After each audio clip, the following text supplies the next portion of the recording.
Marcus Chen had always believed that Tuesday was the universe's way of apologizing for Monday, but apparently, the universe had a twisted sense of humor. He was 3 knuckles deep in the guts of Oxygen Recycler Unit 7 when the proximity alarm started screaming like a caffeinated banshee. "Oh, come on," he muttered, wiping grease on his coveralls. "I just need 5 more minutes to—" The lights flickered, and suddenly every screen on Kepler 442b mining station displayed the same message. "Unknown VESSELS approaching. Stand by for communication." Marcus sighed and reached for his reconstituted coffee. If he was going to die in space, at least he'd die caffeinated.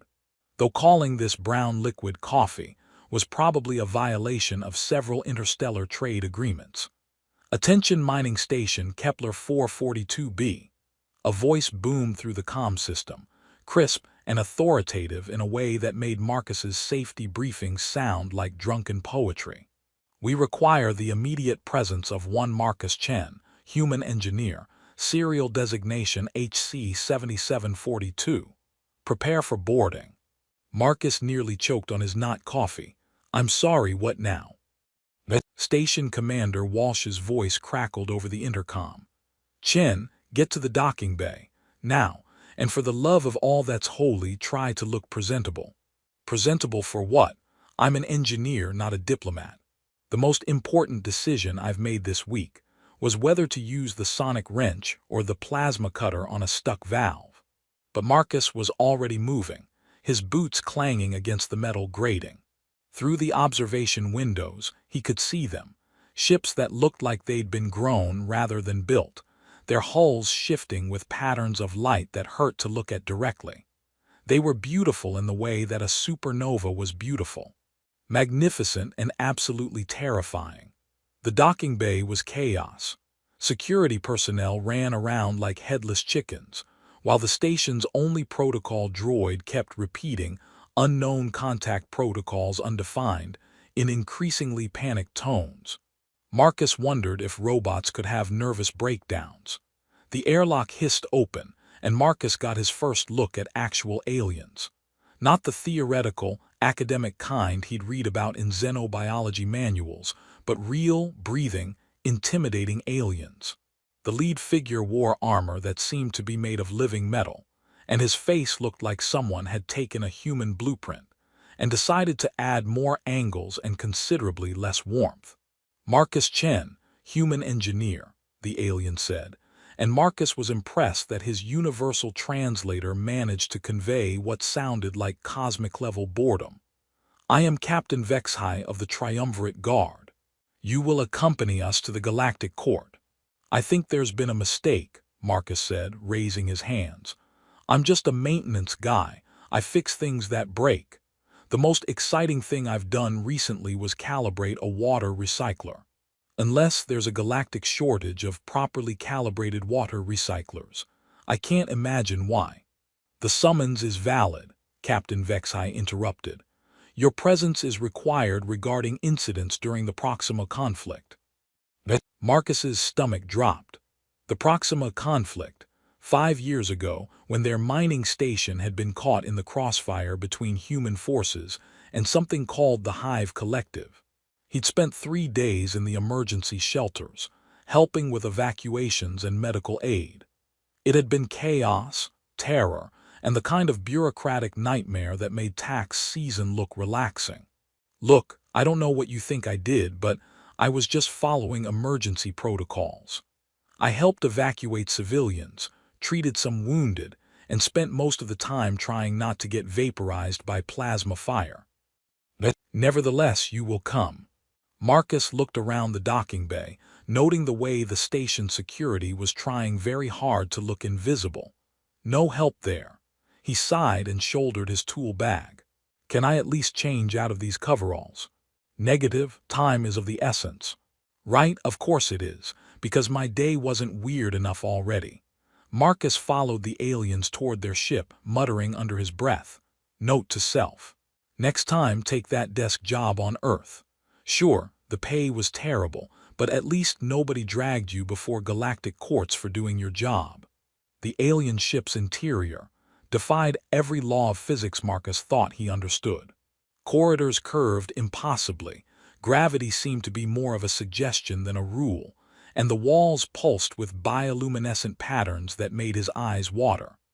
Other passengers, definitely not human, regarded him with expressions ranging from curiosity to what he hoped wasn't hunger. "How long until we reach this court?" Marcus asked as they settled into what might charitably be called a passenger compartment. 17 standard hours, Captain Vexhai replied.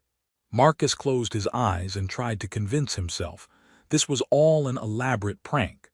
But the way his stomach was handling the ship's FTL drive suggested otherwise. 17 hours to figure out why a simple engineer was being summoned before the galaxy's most powerful court. Marcus had a feeling that his biggest problem wasn't going to be the strange gravity or the questionable coffee. It was going to be explaining to cosmic judges why he'd apparently done something worth their attention without even realizing it.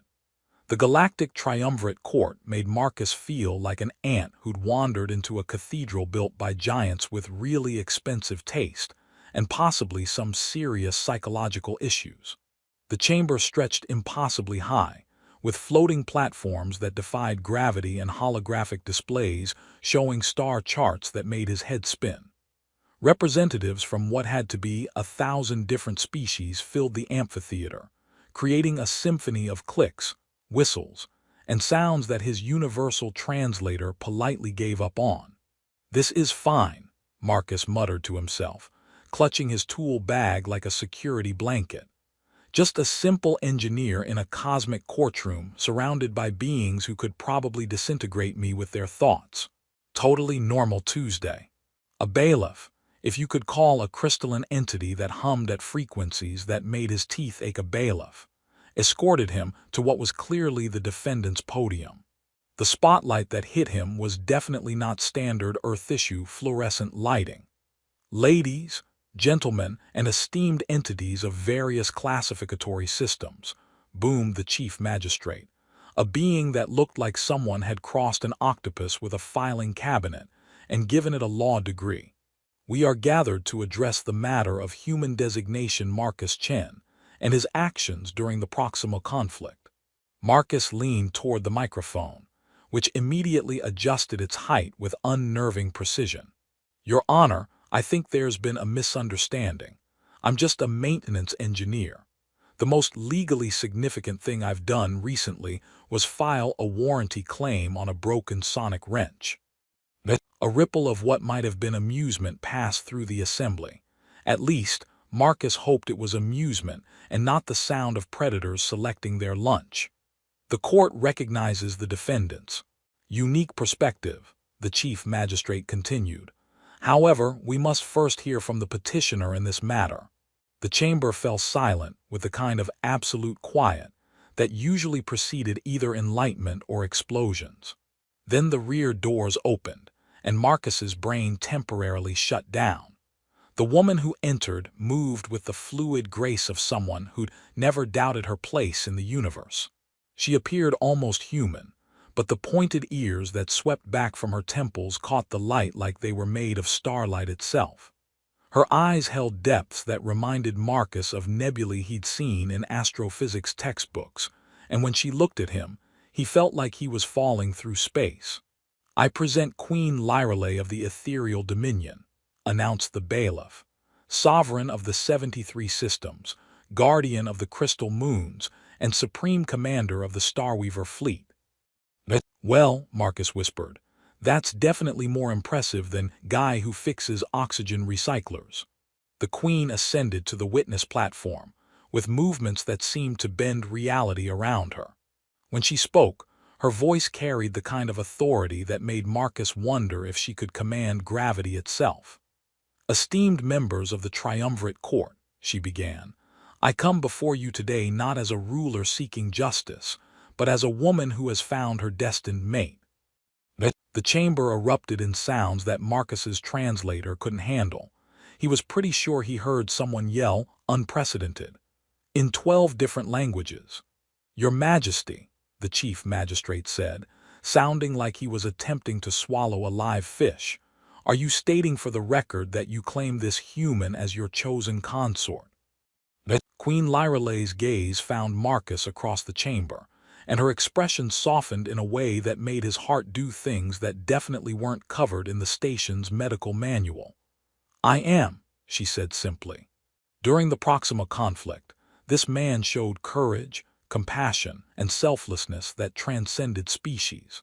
He saved lives without regard for his own safety, treated wounded beings he'd never seen before as if they were his own family, and demonstrated the kind of honor that has become rare in our galaxy. Marcus felt his knees wobble. I'm sorry, what now? Marcus Chen, the Queen continued. You may not remember me, but I was among the refugees you helped evacuate during the station assault. You bandaged my wounds, shared your rations, and when that hive warrior broke through the barricades, you stepped between it and the children without hesitation. The memory hit Marcus like a meteor. The chaos, the screaming, the desperate evacuation procedures. He remembered the wounded civilians, the makeshift medical station, and yes, a woman with unusual ears who'd seemed strangely calm despite the plasma fire raining down around them. You were the one who kept asking if I was okay, Marcus said, his voice barely above a whisper. You helped me carry the injured to the shuttles. You never asked what species I was, Queen Lyrelei said, and Marcus could hear the smile in her voice. You just saw beings who needed help. Well, yeah, Marcus said, confused. That's what you do in an emergency. You help people. It's not rocket science. Though technically, some of it was rocket science because we had to jerry-rig the shuttle engines, but— Your Majesty, interrupted a voice from the gallery, surely you cannot be serious. This human is a commoner, a maintenance worker. The genetic compatibility alone is irrelevant, the Queen said, her voice suddenly carrying the chill of deep space. I have made my choice. Marcus realized that several thousand beings were staring at him, waiting for his response.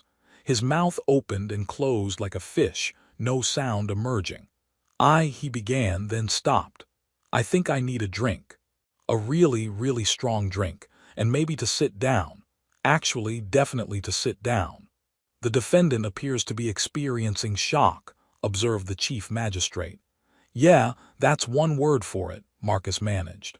Your Majesty, I'm incredibly honored, but I think there's been a cosmic-level misunderstanding. I'm just a guy who fixes things. You rule star systems. I get excited when the vending machine actually gives me the right snack. The Queen smiled, and Marcus felt like he was looking at a sunrise. Perhaps that is exactly what the galaxy needs. Marcus's response was to faint, but not before muttering, I definitely didn't sign up for this when I took the job. Marcus woke up to the sound of what he could only describe as alien smooth jazz, and the distinct feeling that gravity had taken a coffee break. He was lying on something that felt like a cloud made of silk and starlight, which was either the most comfortable bed in the galaxy or a very pleasant hallucination. The human consciousness returns, said a voice that sounded like wind chimes having a philosophical discussion. Most fascinating. Your species' response to emotional shock is remarkably similar to that of Rigelian tree sloths. Marcus opened his eyes to find a six-armed being in what appeared to be medical robes hovering over him with devices that beeped in harmonious patterns. Did you just compare me to a sloth? A tree sloth, yes. Though they're considerably less hairy than your species. I am Dr. Zenthara, personal physician to Queen Lyrelei. Your fainting episode was quite spectacular. You managed to knock over 3 hover chairs and cause a minor diplomatic incident with the Andromedan delegation. Great, add interstellar embarrassment to my resume. Marcus sat up slowly, noting that his surroundings looked like someone had crossed a luxury hotel with a spaceship and added a generous helping of impossibility. Where exactly am I? The royal quarters aboard the Starweaver, Her Majesty's flagship. She thought you might be more comfortable here than in the court's detention facilities. Detention facilities, Marcus's voice cracked. What am I being detained for? Technically, nothing. But the court needed somewhere to put you while they figured out what to do with a human who's been claimed by the most powerful queen in the galaxy. Your situation is, as you humans say, unprecedented. Marcus swung his legs over the edge of the bed, immediately regretting it as his feet found not floor but a surface that felt like walking on firm air. This is insane. I'm a maintenance engineer from a mining station. 3 days ago, my biggest concern was whether the coffee synthesizer was going to explode again. Coffee synthesizer explosions are nothing to dismiss lightly, Dr. Zinthara said seriously. I lost a colleague to a runaway cappuccino machine on Theta Centauri. Before Marcus could ask whether that was a joke, the chamber door, which looked more like a portal made of liquid starlight, rippled open. Queen Lyrale entered, and Marcus felt that same reality-bending effect he'd experienced in the courtroom. "You're awake," she said, and her smile could have powered a small star system. I was beginning to worry. "Your Majesty," Marcus began, then stopped. "I'm sorry, what exactly do I call you? Your Majesty, Your Highness, ma'am, I never took a course in intergalactic etiquette." "Lyrale will suffice when we're alone," she said, settling into a chair that materialized from the floor. "Though I admit, ma'am has a certain charm."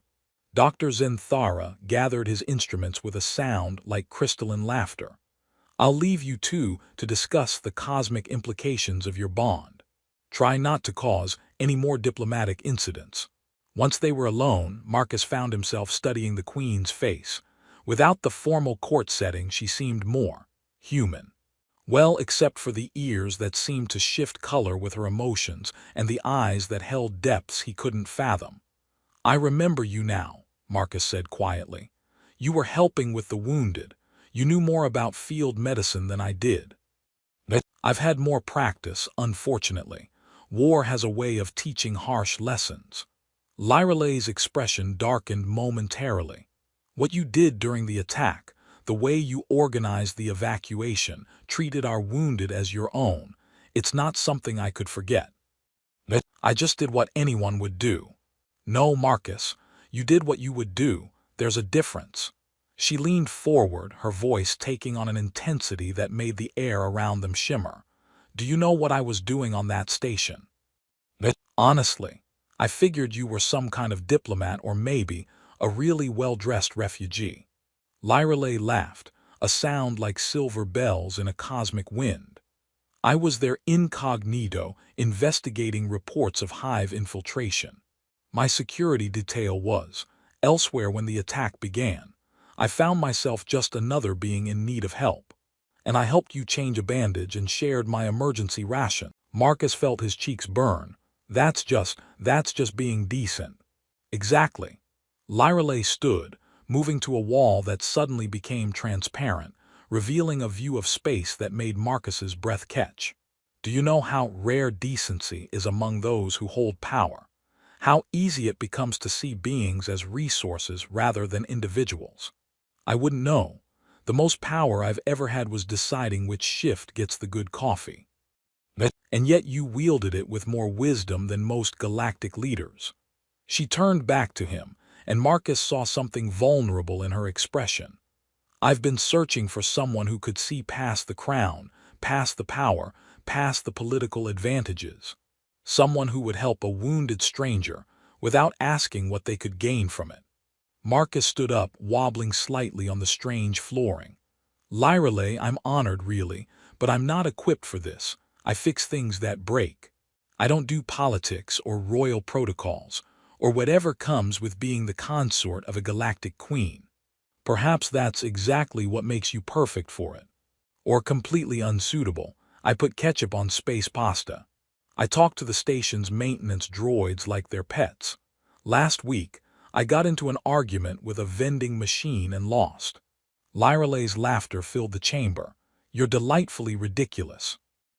"That's not exactly a quality most people look for in a royal consort. Most people aren't me." She moved closer, and Marcus felt the air between them charge with something that had nothing to do with the ship's exotic energy systems. "I'm not asking you to be someone you're not, Marcus.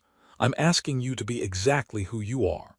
Marcus looked out at the stars, then back at the woman who ruled them. This is completely insane. The best things usually are. Marcus had always thought that fame was something that happened to other people, celebrities, politicians, and individuals who did more with their lives than argue with malfunctioning air filters. He was wrong. Spectacularly, cosmically wrong. Sir, you have 17,000 marriage proposals, 43 assassination threats, and one recipe for something called human-style quantum soup, announced Lieutenant Kexara, Lyralay's communications officer, whose tentacles were remarkably efficient at multitasking. Also, the Earth Federation has sent 14 diplomatic envoys, and I believe 3 of them are fighting in the cargo bay. Marcus looked up from his breakfast, actual food, not the reconstituted protein cubes he was used to, and sighed. It's been 3 days. 3 days since the court announcement, and apparently I've become the galaxy's most eligible bachelor. Most controversial bachelor, Lyralay corrected, entering the dining hall with her usual grace and a stack of holographic documents that followed her like loyal pets. The ethereal noble council has called an emergency session. Half of them think I've lost my mind, and the other half are trying to figure out how to use you for political advantage. What do the ones who think you've lost your mind want to do? Oh, the usual. Declare me mentally incompetent, stage a coup, possibly feed you to a space kraken. You know, standard political discourse. Marcus choked on his coffee. Space kraken. It's mostly ceremonial these days. We haven't actually fed anyone to the kraken in centuries, though Lord Vexthal keeps suggesting we bring back the old traditions. That's not as reassuring as you might think. Dr. Zenthara bustled in, his 6 arms carrying various medical scanners and what appeared to be a small potted plant. Your Majesty, I've completed the genetic compatibility analysis you requested. The results are fascinating. Please tell me I'm not going to grow extra limbs or develop a taste for cosmic plankton, Marcus said. Nothing so dramatic, though your DNA shows remarkable adaptability. It's almost as if your species was designed for interstellar integration. The doctor's expression grew thoughtful, most curious, but that's not why I'm here. Lord Velter has requested an audience. Lyralay's ears darkened to a deep purple, which Marcus had learned meant she was annoyed. What does my dear cousin want now? To discuss the succession protocols, Your Majesty. He seems quite concerned about the irregularities in your choice of consort. Let me guess, Marcus said, standing up. He's the one pushing for the space kraken option. Among other things, he's also suggested a trial by combat, a test of worthiness involving the sacred crystals of Ethmore, and something called the Gauntlet of Cosmic Humiliation. I vote for the Gauntlet, Marcus said. At least it's honest about what it is. Lord Velter arrived with the kind of dramatic flair that suggested he'd been practicing his entrance in a mirror. He looked like someone had taken the concept of disapproving aristocrat and given it pointed ears and a superiority complex that could be seen from orbit. Cousin, he said, his voice dripping with the kind of disdain usually reserved for expired milk. I see you're still entertaining this, human. Lord Velter, Lyralay replied coolly. How delightful. I was just telling Marcus about your creative suggestions for testing his worthiness. The sacred crystals would be appropriate. They respond only to those of pure heart and noble intent. I'm sure your friend would find the experience illuminating. Marcus raised his hand. Quick question. When you say illuminating, do you mean in the educational sense or the burst into flame sense? Both potentially. Right, in the trial by combat. Traditional single combat against the champion of the noble council. To the death, naturally. Naturally, Marcus looked at Lyralay. Your family has interesting ideas about relationship counseling. Marcus, Lyralay said carefully, you don't have to. Actually, I have a counter-proposal, Marcus interrupted, surprising everyone including himself. Instead of ancient trials or feeding me to sea monsters, How about we solve a practical problem? Lord Velter's expression suggested he just tasted something unpleasant. What could a human maintenance worker possibly offer the ethereal dominion? Well, funny you should ask. Marcus pulled out his tablet, which looked laughably primitive compared to the holographic displays around them. I've been studying your ship's technical specifications. Your quantum drive systems are incredibly advanced, but you're losing about 30% efficiency due to harmonic resonance in the crystalline matrix. Impossible, Velter scoffed. Our engineers are the finest in the galaxy. I'm sure they are, but sometimes you need someone who thinks differently. Someone who looks at your elegant, ancient technology and says, hey, what if we just recalibrated the phase harmonics? Dr. Zenthara's tentacles began vibrating with excitement. The human may have a point. I've noticed irregularities in the quantum field stability. You want to prove I'm worthy? Marcus continued. Give me access to your engineering deck. Let me fix something that's been broken so long you've forgotten it was ever supposed to work properly. Lyreley smiled, the expression transforming her face from regal to radiant. I think that's an excellent idea. This is preposterous, Velter spluttered. You cannot allow an alien to tamper with our most sacred technology. Watch me. Lyreley stood, her presence filling the room like a sudden storm. Lord Velter, you have two choices. You can support my decision and watch Marcus prove his worth through actions rather than trials, or you can continue to oppose me and explain to the Noble Council why you're more interested in maintaining traditions than improving our civilization. Velter's face went through several interesting color changes before settling on a shade that reminded Marcus of spoiled fruit. Very well, but when this human destroys our ship systems, the responsibility will be yours. I'll take that risk, Lyreley said. Marcus, welcome to your first day as an ethereal dominion engineer. Marcus grinned. Finally, a job I actually know how to do. The quantum drive hummed with a purity that made even the most skeptical ethereal engineers weep tears of joy.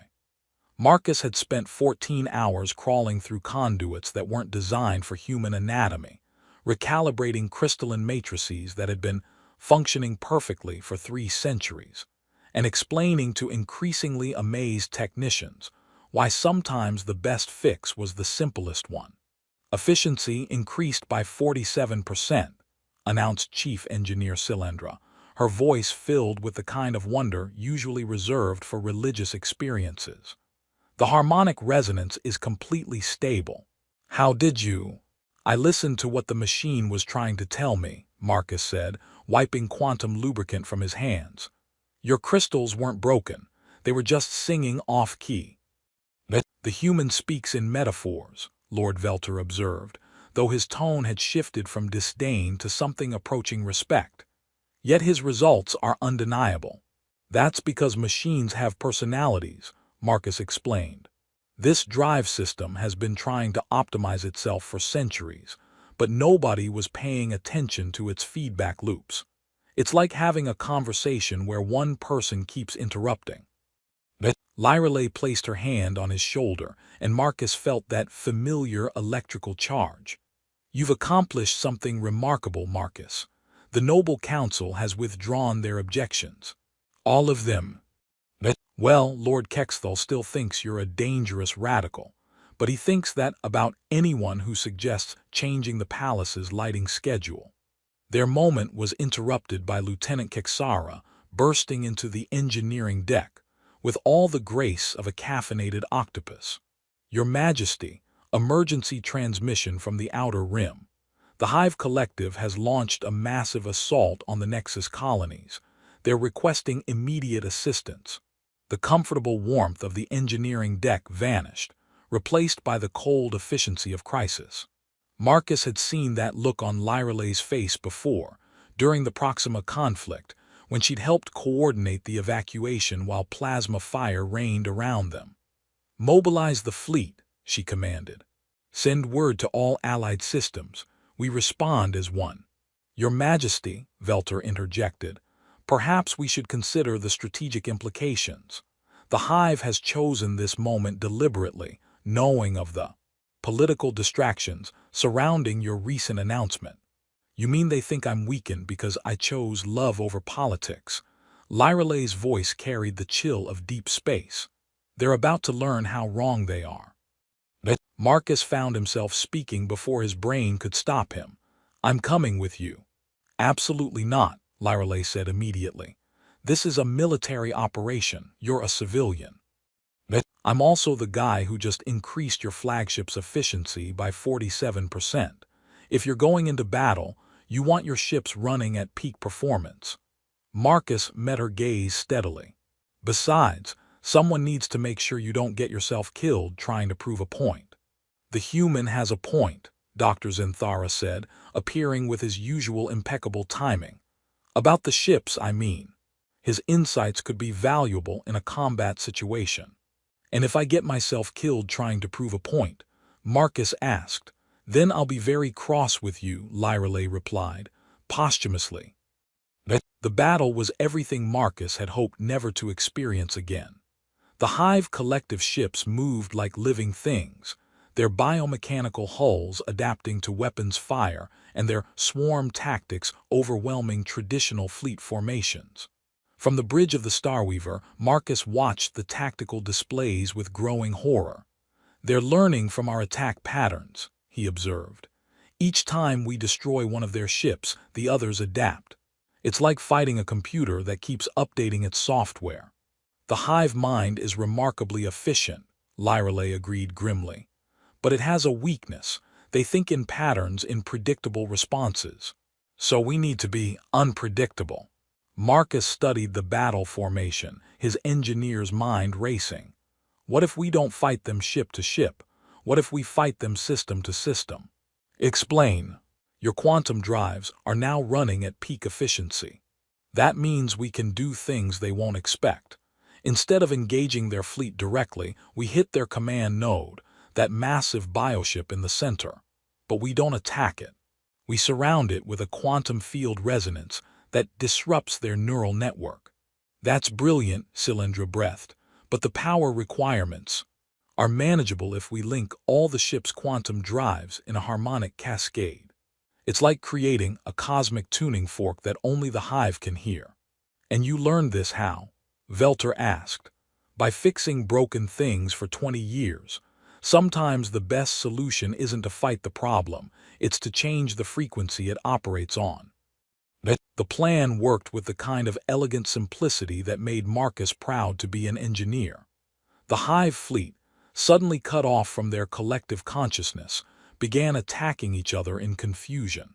Their biomechanical adaptation became a liability as they tried to adapt to threats that were no longer coordinated. The Hive command node is withdrawing, reported the tactical officer. Their entire fleet is falling back. Pursuit course, asked the navigation officer. Negative, Lyralay said. We've made our point. They know we can disrupt their primary advantage. That will make them think twice before attacking our colonies again. Marcus slumped in his chair, exhaustion finally catching up with him. Is it always this exciting being a royal consort? Only on the good days, Lyralay replied. Then her expression grew serious. Marcus, what you did today, coordinating the quantum resonance, solving a tactical problem no one else could see, you saved thousands of lives. I just applied basic engineering principles to a different kind of problem. Exactly. She moved to stand beside him, her presence warm and reassuring. You didn't become someone different to stand at my side. You became more yourself than you've ever been. 6 months later, Marcus stood in the palace gardens on Lyralay's homeworld, watching alien flowers bloom in impossible colors while he calibrated the new irrigation system. The wedding had been a diplomatic triumph. The quantum drive improvements had been implemented across the fleet, and Marcus had somehow become the galaxy's first interstellar director of practical engineering. You know, he said to Lyralay as she joined him among the star blossoms, when I woke up that Tuesday morning, I thought the worst thing that could happen was the coffee machine exploding again. Are you disappointed? Marcus looked at the woman who'd changed his life, at the gardens where a dozen species of plants grew in harmony, at the stars that no longer seemed impossibly distant. Not even a little bit. "That's good," Lyreley said, settling beside him, "because I've been thinking about your proposal for an interstellar engineering exchange program. And I think it's time the galaxy learned what happens when you fix things properly." She smiled, starting with the coffee machines. Marcus laughed, the sound echoing across gardens that bloomed under alien stars. Now that's a challenge worthy of a royal consort.